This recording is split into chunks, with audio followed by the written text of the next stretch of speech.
शोकमग्न रावण को धैर्य बंधाकर कुंभकर्ण युद्धभूमि में पहुंचा। स्वर्ण कवच से सुसज्जित कुंभकर्ण ने हाथों में विद्युत के सदृश प्रकाशित भयंकर शूल उठा रखा था। लाखों चुने हुए सैनिकों को लेकर रणभूमि में पहुंचते ही उसने पृथ्वी को कपा देने वाली भयंकर गर्जना की, जिससे अनेक वानर मूर्छित होकर पृथ्वी पर गिर पड़े। इस विशाल पर्वताकार पराक्रमी राक्षस को देखकर साधारण वानरों की तो बात ही क्या, नल, नील, गवाक्ष तथा कुमुद जैसे पराक्रमी योद्धा भी भयभीत होकर रणभूमि से पलायन करने लगे। असंख्य वानर सैनिकों ने भी अपने इन सेनानायकों का अनुसरण किया। अपनी सेना को इस प्रकार प्राणों के भय से भागते देख युवराज अंगद ने ललकार कर कहा, हे वानरों, क्या इस प्रकार शत्रु को पीठ दिखाना तुम्हें शोभा देता है? तुम जैसे वीरों को भी प्राणों का मोह सताने लगा। धिक्कार है तुम्हें और तुम्हारी वीरता को। जिस कुंभकर्ण को देखकर तुम भाग रहे हो, क्या वह कोई असाधारण योद्धा है? मांस मदिरा का सेवन करके उसका शरीर फूल गया है। वह तो बड़ी सरलता से मारा जाएगा। क्या रामचंद्र जी के तेज के सम्मुख यह ठहर सकता है? आओ, लौटकर युद्ध करो। भागकर संसार में अपयश के भागी मत बनो। अंगद के उत्साह भरे वचन सुनकर वानर सेना पुनः रणभूमि में लौट आई। वे प्राणों का मोह छोड़कर कुंभकर्ण और उसकी सेना पर आक्रमण करने लगे। कुंभकर्ण भी अपनी विशाल गदा के प्रहार से वानर सेना को मार मार कर ढेर लगाने लगा। फिर भी शेष वानर वृक्षों तथा शिलाओं से राक्षस सेना का विनाश करने में जुटे रहे। कुंभकर्ण उस समय साक्षात यमराज प्रतीत हो रहा था। वह वानरों को गाजर मूली की भांति काटकर ढेर लगाता जा रहा था। उसके चारों ओर हताहत वानरों के शरीर ही शरीर दिखाई दे रहे थे। क्रुद्ध होकर द्विविद ने एक पर्वत के टीले को उठाकर आकाश से कुंभकर्ण के सिर पर मारा। कुंभकर्ण तो उस वार से बच गया, किंतु बहुत से राक्षस उसके नीचे दबकर मर गए। राक्षसों की इतनी भारी क्षति से उत्साहित होकर वानरों ने दूने बल से राक्षस सेना का संहार आरंभ किया, जिससे संपूर्ण समरभूमि में रक्त की नदियां बहने लगीं। अब कुंभकर्ण पर हनुमान भी आकाश मार्ग से पत्थरों की वर्षा करने लगे, परंतु उस पर इसका कोई प्रभाव नहीं पड़ा। वह अपने शूल से पत्थरों के टुकड़े करके इधर उधर छितराता रहा। इस प्रकार अपने वार खाली जाते देख हनुमान ने एक नुकीला वृक्ष उठाकर कुंभकर्ण पर वार किया और उसका शरीर लहूलुहान कर दिया। उसने जब अपने शरीर से शोणित बहता देखा तो उसने वज्र के सदृश एक शूल पवन कुमार के मारकर उनकी छाती चीर दी। उसकी पीड़ा से वे व्याकुल हो गए। उनके मुख से रक्त बहने लगा। हनुमान की यह दशा देखकर राक्षस सेना ने जयनाद किया और वे तीव्र वेग से मारकाट मचाने लगे। हनुमान को घायल होता देख गंधमादन, नील, ऋषभ, शरभ तथा गवाक्ष पांचों पराक्रमी सेनानायक एक साथ कुंभकर्ण पर टूट पड़े। इस संयुक्त आक्रमण का भी उस पर कोई विशेष प्रभाव नहीं पड़ा। उसने पांचों को पकड़कर इस प्रकार मसला कि वे मूर्छित होकर पृथ्वी पर गिर पड़े। अपने सेनानायकों को इस प्रकार मूर्छित होते देख वानर सेना एक साथ कुंभकर्ण से चिपट गई। वह इससे भी विचलित नहीं हुआ और मुक्कों से मार मार कर उनका सफाया करने लगा। सैकड़ों को उसने पूंछ पकड़ पकड़ कर फेंक दिया और बहुत से वानरों को पैरों के तले रौंद डाला। जब उसके सम्मुख हनुमान, अंगद, नील, द्विविद, सुग्रीव जैसे वीर भी न ठहर सके और वानरों का अभूतपूर्व विनाश होने लगा तो सेना में भगदड़ मच गई। उन्होंने रामचंद्र जी के पास जाकर गुहार की, हे रघुवीर, कुंभकर्ण ने हमारी सेना को तहस-नहस कर दिया है।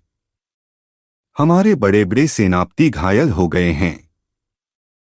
वह यमराज की भांति हमारी सेना का घोर विनाश कर रहा है।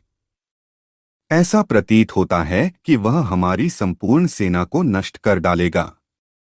इसलिए हम आपकी शरण में आए हैं। अब आप ही कुछ कीजिए, अन्यथा आज हमारी सेना का नामो निशान नहीं बचेगा। अपनी सेना की दुर्दशा का वृतांत सुनकर लक्ष्मण का मुख क्रोध से रक्तवर्ण हो गया।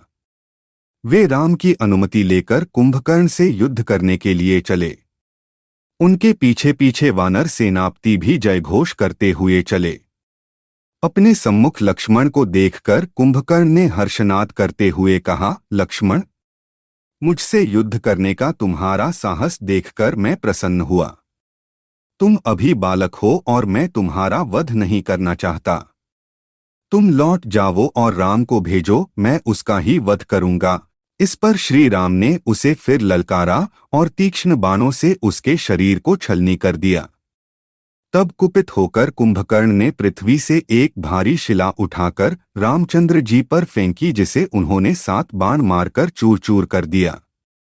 फिर तीक्ष्ण नोक वाले 3 बाण छोड़कर उसका कवच तोड़ डाला। कवच के टूटते ही वानरों ने फिर उस पर धावा बोल दिया।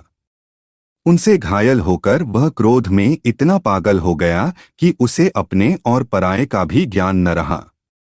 उसने वानरों और राक्षसों सभी को मारना आरंभ कर दिया। कुंभकर्ण की यह दशा देखकर राम ने उसे फिर ललकार कर कहा, अरे राक्षस, उन सैनिकों से क्या उलझ रहा है? इधर आकर मुझसे युद्ध कर। राम की ललकार सुनते ही कुंभकर्ण सामने आकर बोला, हे राम, बहुत समय से मैं तुम्हारा वध करना चाहता था। आज सौभाग्य से तुम मेरे सम्मुख आए हो। मैं खर, दूषण, विराध का कबंध नहीं हूं, मैं कुंभकर्ण हूं। मुझे अपने बल का परिचय दो। कुंभकर्ण की ललकार सुनकर रामचंद्र जी ने अनेक अग्निबाण एक साथ छोड़े, परंतु उन्हें कुंभकर्ण ने मार्ग में ही नष्ट कर दिया। इस पर उन्होंने वायव्य बाण छोड़कर उसकी एक भुजा काट डाली। भुजा कटने पर क्रोध और पीड़ा से गर्जता हुआ भी वह वानरों का संहार करने लगा। इस भीषण मारकाट से भयभीत होकर वानर त्राहिमाम कहते हुए रामचंद्र जी के पीछे जाकर खड़े हो गए। तब रामचंद्र जी ने ऐन्द्र नामक बाण से उसकी दूसरी भुजा भी काट डाली। फिर उन्होंने अर्धचंद्राकार बाणों से उसके दोनों पैर काट डाले।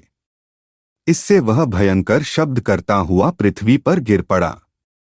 तब उन्होंने इंद्र द्वारा दिया हुआ सूर्य की किरण की भांति जाज्वल्यमान ब्रह्मदंड नामक बाण छोड़ा, जो कुंडलों से युक्त कुंभकर्ण के मस्तक को काटकर आकाश में उड़ा और फिर उसे पृथ्वी पर गिरा दिया।